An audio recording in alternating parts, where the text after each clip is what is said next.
Good to see everybody. All right, David, take a seat. Okay, just a couple things here to start off. I know it happened last week, but I just want to say our prayers and thoughts go out to the Irsay family. I was there for 3 years. Extremely generous family that helped my family a lot. We were there last year for training camp. Best wishes for the entire organization and that family. Carly and Casey and Kaylin, his 3 daughters were awesome to be around, but they just treated me very well, and I just wanted to say that. Mark Dalton's birthday today, turned 55, looks great. Happy birthday, Mark. I'm sure you guys saw that we put Sean on NFI, so happened in the offseason, had to have surgery to get it fixed, so he won't be able to play this year. It's a tough break for him, a tough break for us, but we'll move forward, and so will he. And then we're here for OTAs, so OTA 1 today, so we'll have 3 practices this week, 3 the following week, and then 3 the week after that, so 9 total practices. Feel really good about where we're at going into OTA 1. It'll be good to get on the grass and see a little bit of football. Not true football yet because we're just in helmets, but it'll be good to compete a little bit against each other. So with that, what do we got? How's the attendance, Coach? How are the guys here? It's good, yeah, obviously voluntary, so some guys are in and out, but like where it's at right now. And I will say this, Craig, our guys I always ask them, because it is voluntary, I ask them just communicate with me. Our guys have done an excellent job communicating with me, so that's good to see. This time of year when players come back, new players, free agents, picks, how much do you learn about some of these players, seeing them firsthand, watching them move, maybe some improvements they might have made in the offseason? Do you learn quite a bit? A lot, yeah. Every day we learn. Yeah, so it's been cool to see. A lot of guys came back and took it to heart with what we wanted to see.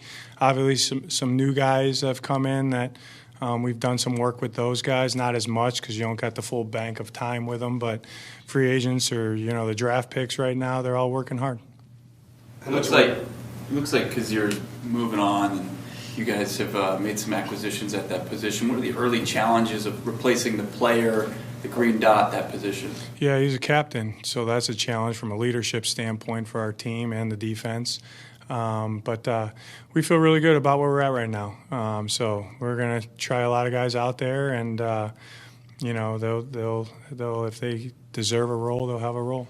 Calais has kind of adapted to the room, kind of his role, taking on that leadership. Yeah, he's played a lot of ball, so you see that with how he talks. You know what I mean? He's got a really interesting viewpoint of 18 years playing, but it's been awesome. He's going to be great for our entire team, the defense, and the D-line room. Coach, what do you want to get accomplished during the OTAs here, especially this week and next? Yeah, get better at football.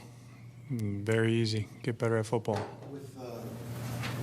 With Sean being down, you've collected a lot of good young cornerbacks, and you talked recently about the challenges that they face coming up. Does the experience factor matter as much now that a couple of them have had some experience? I mean, do you feel comfortable with the experience level in that room right now? I do. You know what I mean? And then for the young guys, there'll be some learning on the job. You know what I mean? You need reps to learn. I truly believe that, and really bad reps to really learn. But that's an ongoing process for all our guys. No matter if you play 18 years like Calais, he'll learn from good and bad reps, to a rookie that's never, played in the NFL before. So everyone's at different stages in their career, but feel really good about that room, feel good about the guys that are coming back, and feel really good about the guys that we added. With Darius, I know he came back for a handful of games last year. Do you feel like once he got back on the field, you saw what he's going to be able to be, or is that still to come? I think all our guys, it's let's see where they can go. You know what I mean? And him being one of them, like he's worked extremely hard this offseason. He looks good. He's ready to go. He wants to get on the grass and play football. So I think that's all of our guys, Darren. You're never a finished product. You're either getting better or you're getting worse, whatever that means. Kind of a cliche, but it's probably true. So our guys are just looking to maximize themselves and get better as football players. Everyone always talks about the jump from year 1 to year 2. Can he make that type of jump, or does he still have to kind of finish that year 1 with experience on the field? He'll make that jump. A lot of new faces on defense, not a lot on offense. Is it fair to say that they will likely be different levels at this point in the offseason when you're out there just because of the consistency with your offensive key players? How the rules are set up, I always think the offense is ahead of the defense right now. I don't know. We start from, ground zero, I would say. So we're going through all the steps that we need to go through, and they're kind of all at OTA 1 right now.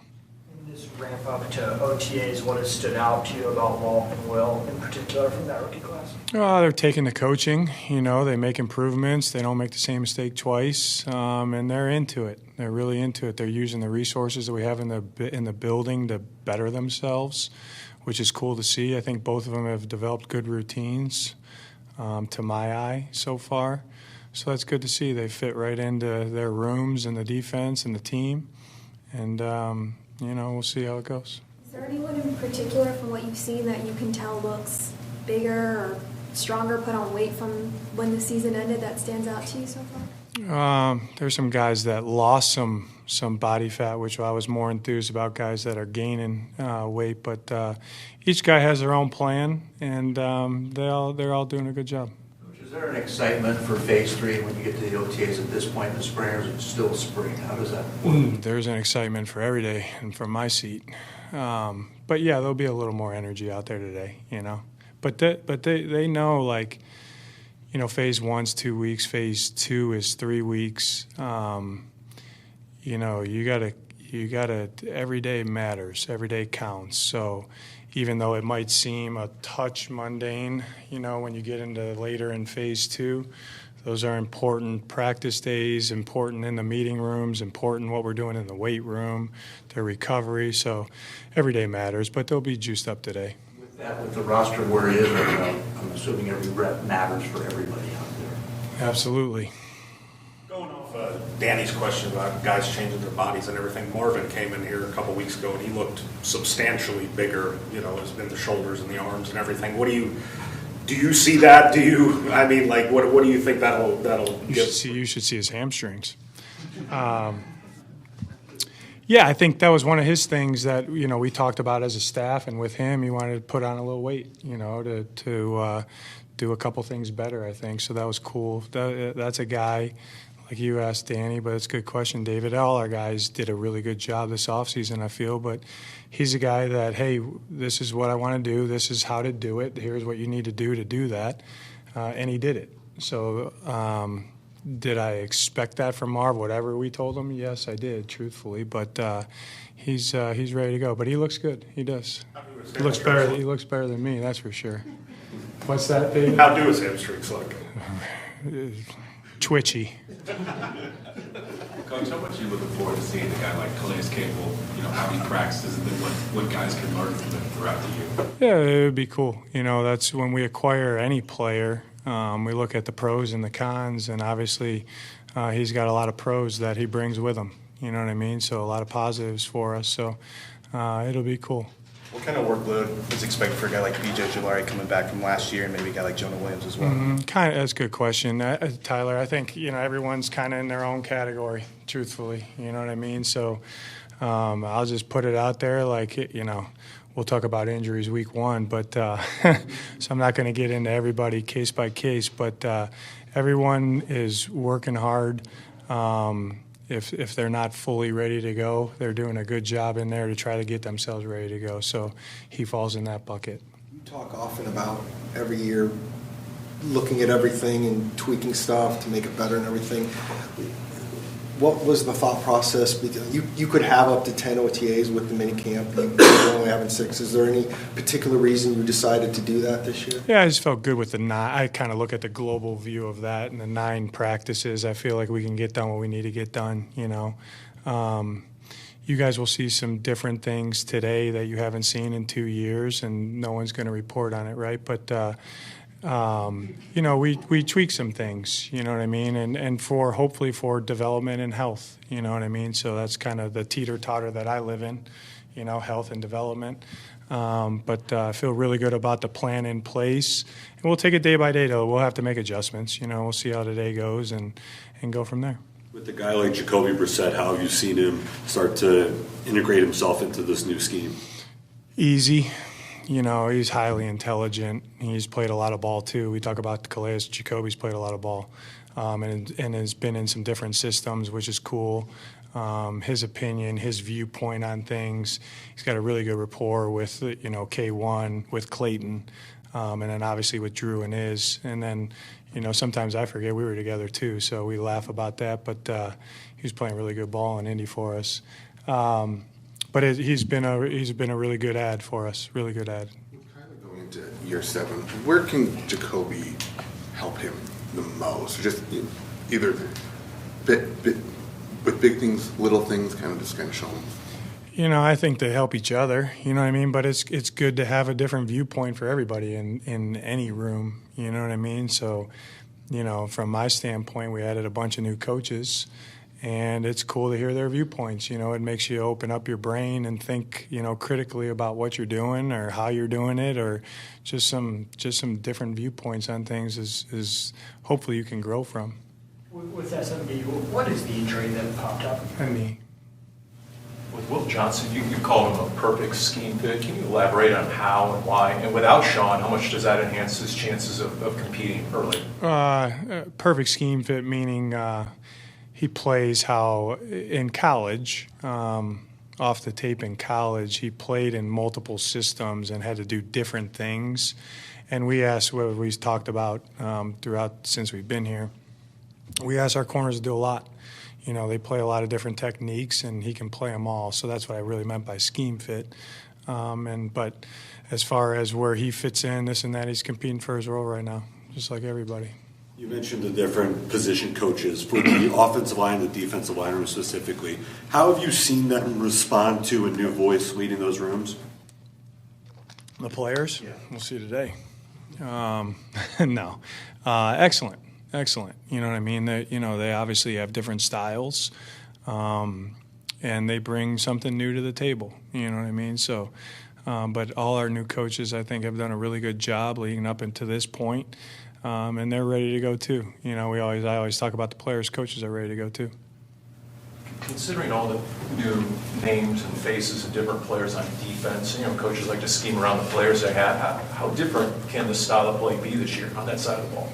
A lot different if that's what it calls for to win the game. You know what I mean? So it could look the same, or it could look a lot different. So. We're a long way away from kind of drilling down into what we want to do.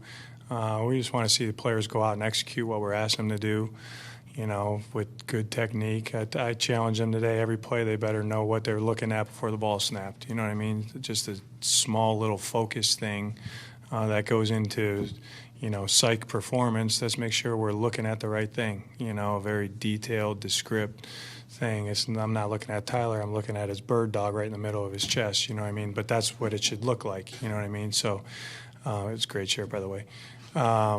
So we'll see. But we're a long way away from developing how we're going to play and what we're doing with who we have out there. But always have the players in mind when it comes to that. I love the pace today. You guys got a lot of pace. You guys are juiced up too. I talk about the juices, talk about the players, talk about the coaches. You guys got it too. That's good to see. About time. Shots fired. Coming off a lot of new faces, new ads. This is your 3rd off season. How's the culture staying? How are the guys melding awesome. together? Yeah, we got the right guys in the locker room, so it's easy. Did you do anything different for you going into year 3? As opposed to anything that you changed yourself or? Yeah, changed a lot. So hopefully it's for the better. James Conner being such a tone setter for this team, entering year 9, is there any thought to just not having him go as hard this time of year, training camp? Yeah, always. I always have those thoughts, and then you talk to him about it, and he'll punch you in the face when you tell him that. So, no, he's going to continue to do what he does, and he's going to get himself ready to carry the load for us. I know that. You were talking about the defense and not knowing what that looks like. But personally, I know you're not the play caller, but how is how you view defensive football changed over these 2+ years? I missed that play calling, Teo. I missed that. Well, it has, because offenses have changed. You know, the game has changed. I always say, like, you know, it's you. There's different ways to do everything, but in my opinion, it's not about what you like and what your bias is and what you want to do. It's about putting your players in the right position to be successful with who they are playing on game day.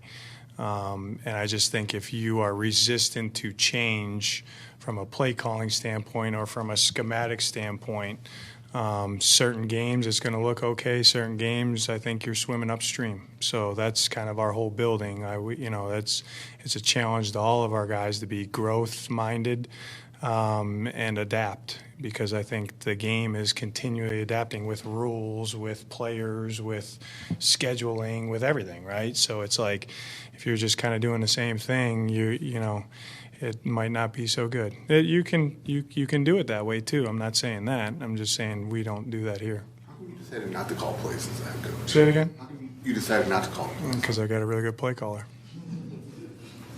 Coach, thank you. All right. Thank you, guys. Be good.